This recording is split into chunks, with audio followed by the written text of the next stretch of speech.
তো গাইস, আমরা কিন্তু দুইটা দিয়ে দিয়েছে।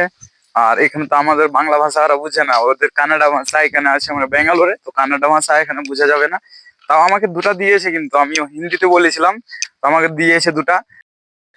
তো গাইস, আমরা এখন কোথায় কোনটা রুমে থাকি তো তোমাকে সবটাই আমি ডিটেলে বলবো।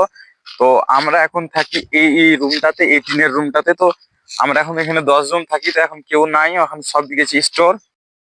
আর এই জায়গাটাতে আমরা গোসল করি। আর এখানে আমাদের তো এখানে কারেন্টের জন্য একটা ডিজি আছে। এই রুমটা মানে বেশি দূর না, এখানে এখানে আছে। আর এখানে এখন তো এখানে রোড তৈরি হচ্ছে, একটা একটা হাইওয়ে রোড তৈরি হবে, মানে অনেক বড় রোড একটা বলতে গেলে। গাইস, মানে আমরা এখানে এই জায়গাটাতে কাজ করতাম, তো এই কাজ করার জায়গাতে আমার এখানে বৃষ্টি হয়ে অনেক জল জমে গেছে। তো এখানে আর ও হইতে পারে কাজ এখন নাও হতে পারে।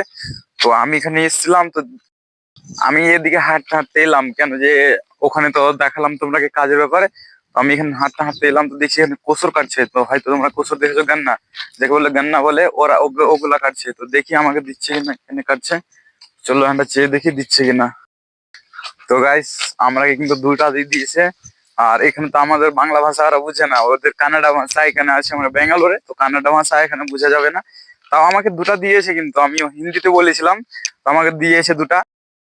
তো এখানে আমাদের কাজ চলছে, তো এই জায়গাটাতে।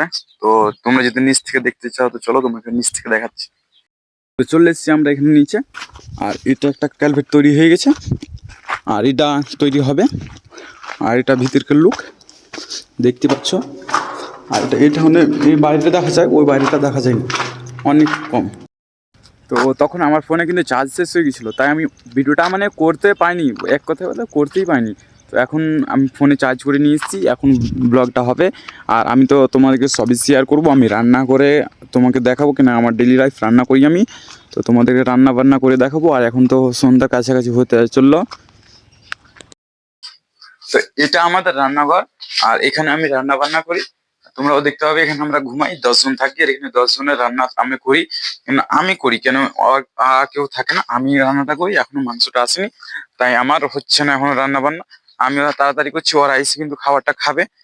তো ফের রান্না যদি না হয় তো খাবে কি। তো চলো আমাদের মানে ব্লগটা পুরোটা দেখার চেষ্টা করবে। রান্নার জন্য এটুকু পেজ নিয়ে নিয়েছি, এটাকে এখন আমি কাইটে মানে রান্নার জন্য তৈরি করবো এক কথায়। আর রান্নার জন্য আমি পেঁয়াজটা কাটতে গেলাম, এই সময়তেই এখানে বৃষ্টি চলে এলো। আর বৃষ্টিতে কি করব, এখানে বৃষ্টিতে না রান্না করতে পারবো না কিছু করতে পারবো। আর বৃষ্টি আছে আছে, এখানে ঝড়, মনে হচ্ছে টিনের ঘরটাকে নিয়ে চলে যাবে। আর এখানে কোনো রকম করে সার্ভাইভ করে আমি থাকলাম। আর যতক্ষণ বৃষ্টি না থামছে আমি রান্না করতে। তো গাইজ, বৃষ্টিতে মানে বলতে গেলে সবই সবই একদম কিছু রাখেনি, বৃষ্টিতে সবই ভিজিয়ে দিয়েছে।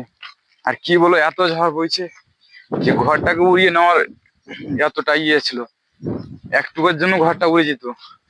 আর এখানে তো আমাদের টিনের ঘর বেঁচে গেছে। কি বলবো, এই বৃষ্টিতে আর দেখা যাচ্ছে না, জেসি করে থেকেছি এই জায়গাটাতে। আমি ভাবছি এখন রান্নাটা কি করে করবো, যা বুঝতে পারলাম বৃষ্টিতে সবই শেষ হয়ে গেছে বলতে গেলে। আর এখানে তো আমি বাইরে যেতেও পারছি না বৃষ্টির জন্য, কি করবো আমি নিজে ভাবছি।